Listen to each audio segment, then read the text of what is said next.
El cardenal Newman dice, y esto lo estamos aplicando aquí ahora, que el hecho de que la iglesia haya definido el milagro de la presencia real como transubstanciación en el año 1215 es evidencia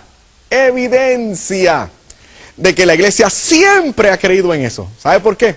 Porque entonces si conocemos la naturaleza del desarrollo del dogma, entonces significa que durante 1200 años, la gran mayoría de los cristianos creían en el milagro de la presencia real, porque no fue hasta comenzado o terminado el siglo XII que comenzaron a surgir las primeras herejías que cuestionaban, que negaban el milagro de la presencia real.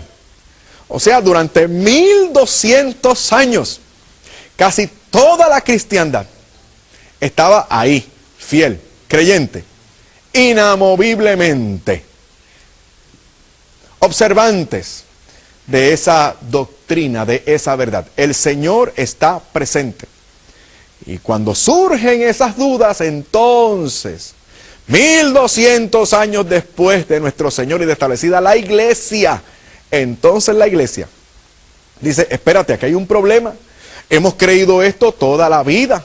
Y hay unos hijitos nuestros que tienen problemas para entender esto. ¿Qué vamos a hacer?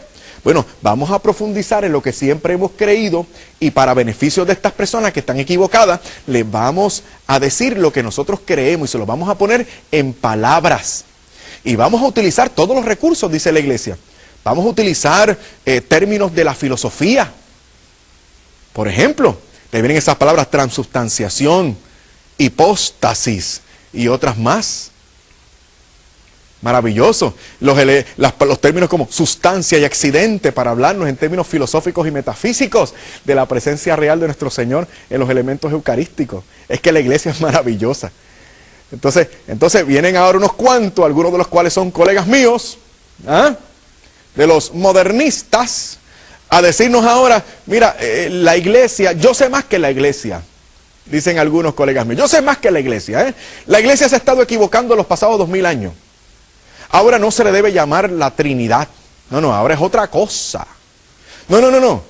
La iglesia se ha equivocado. 2000 años creyendo en la presencia real y en la transubstanciación. No se equivocan. Yo tengo la razón. Ahora vamos a hablar de transignificación. O transmutación de los elementos eucarísticos. En una ocasión escuché a un teólogo modernista burlándose de una persona humilde que se refería a la misa como el santo sacrificio de la misa. Y se burlaba. Claro, son de estos teólogos modernistas que escriben y hablan mucho de los pobres, pero no tienen ninguna sintonía con los pobres. Porque en el fondo se burlan de la fe humilde de la gente. Claro, ¿qué es lo que decía mi compañero, mi colega teólogo? ¿Qué es lo que decía? Mira lo que esta persona está diciendo. Mira, que la misa es un verdadero sacrificio. Está equivocada. La misa es un ritual religioso, decía él, un ritual religioso a través del cual se nos participan unos símbolos que en el mejor de los casos tienen un significado antropológico que nos debe promover a un compromiso y opción política. Eso decía mi compañero. Eso decía el teólogo modernista. O sea, la iglesia se ha equivocado 2000 años. Ahora él sabe el secreto, el misterio. Y resulta que el misterio de la Eucaristía consiste de fondo en una opción política que tú y yo debemos tomar. Pues, a mi amigo, el teólogo modernista, le dije, ¿sabes qué? Esa mujer humilde de la que tú te estás burlando tiene toda la razón. Toda la razón. La misa es un verdadero sacrificio. Y en la misa se te da el Señor, todo completo, su cuerpo, sangre, alma y divinidad. Entonces, claro está, una vez tú les hablas de esta manera, ¿qué te dicen? Sí, está bien, no hay ningún problema. ¿Por qué esta gente habla mucho y dicen tantos disparates? Porque no se encuentran con católicos que le digan, hermano mío, tú estás equivocado. Arrepiéntete, vuelve al camino, haz algo con tu vida. Oye, ¿qué es lo que tú estás adherido a una ideología política?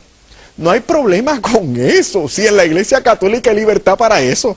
La Iglesia Católica no te dice lo que tú tienes que creer o qué opciones políticas, mejor dicho, tú tienes que tomar. Tú votas por el candidato que te dé la gana. Claro está, tú deberías votar por candidatos con conciencia cristiana, que estén condicionados por la doctrina moral de la Iglesia. Por eso hay muchos problemas en algunos de nuestros países. Escogemos las personas equivocadas. Pero ¿sabe qué? La Iglesia respeta tu derecho a hacer la opción política que tú quieras. Tu derecho a pensar en materia de cosas temporales. La Iglesia no te dicta a ti cuál debe ser el final o cuál debe ser la conclusión del experimento que tú estás haciendo en el laboratorio. No. La Iglesia se atiene a lo que es su negocio. Su negocio son las almas. Por eso, cuando se trata de asuntos espirituales, yo me fío de la Iglesia.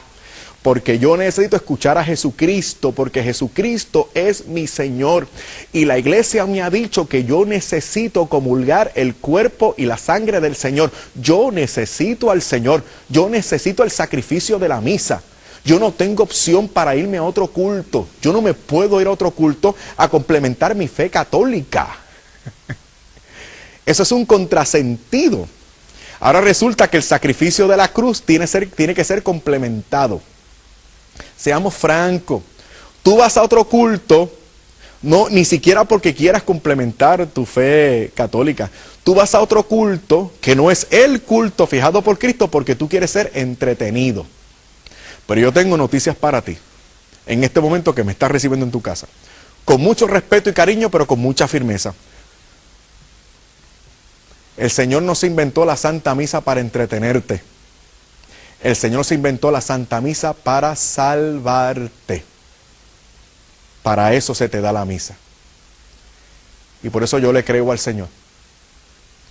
No se trata de que yo me entretenga o de que yo sienta bonito. Yo le amo y yo sé que Él me comunica su cuerpo y su sangre. Siéntalo o no lo sienta. Ese fue el problema de aquellos judíos incrédulos en el capítulo 6 de San Juan. ¿Qué fue lo que pasó con ellos? Ellos querían un beneficio material. Habían recibido un favor de parte de Jesucristo. Habían sido recipientes de un milagro. ¿Cuál fue el milagro? El Señor le llenó la panza, dice, a 5,000 hombres. Y según la opinión de los expertos, estamos hablando entonces de una multitud de 10,000 personas. Se incluyen los 5,000 solo a los hombres. Pero según los estudiosos, estamos hablando realmente, si incluimos a todos los demás, de una multitud de por lo menos 10,000 personas. Y estas personas, después de recibir ese milagro, después de comer todo aquello, ¿qué hizo aquella multitud? Comenzó a seguir al Señor. A seguir al Señor. Y adulaban al Señor. Y le decían maravillas al Señor. Muchos piropos al Señor. Adulando al Señor. Alabando al Señor. ¿Por qué adulaban al Señor? ¿Por qué le seguían? ¿Por qué le alababan? Le alababan por el beneficio recibido. ¿Por qué? Porque le llenaron la panza. Y dijeron, bueno, esto es magnífico. Este hombre resulta ser un milagrero y olvídate, vamos a seguirle porque aquí hay comida segura. Entonces, el Señor se dio cuenta de la razón por la que le estaban siguiendo. Así que el Señor les mira y le dice, ustedes me siguen por la razón equivocada. Procuren en adelante mejor el pan que mi Padre les puede dar. Entonces, cuando los judíos escucharon aquello, ¿no? El pan que mi Padre les puede dar, ¿en qué pensaron ellos? En otro milagrito. Así hay cristianos allá afuera. Y algunos católicos también. Pendientes solos del milagrito. Ahí tienen que ver, tienen que gustar, tienen que palpar, tienen que corroborar, tienen que sentir. Pero el Señor entonces les dijo, vuestros padres comieron del maná que les dio Moisés en el desierto y se murieron. Procuren mejor en adelante el pan que mi Padre les puede dar. Y ahí comienza, porque los judíos inmediatamente le dicen, bueno, danos de ese pan, el milagrito, danos, que nos conviene, que nos gusta, haznos sentir bonitos, dame. ¿Y qué hizo el Señor? Ahora el Señor les va a exigir aquello sin lo cual no es posible un verdadero milagro. Ahora el Señor les va a exigir fe.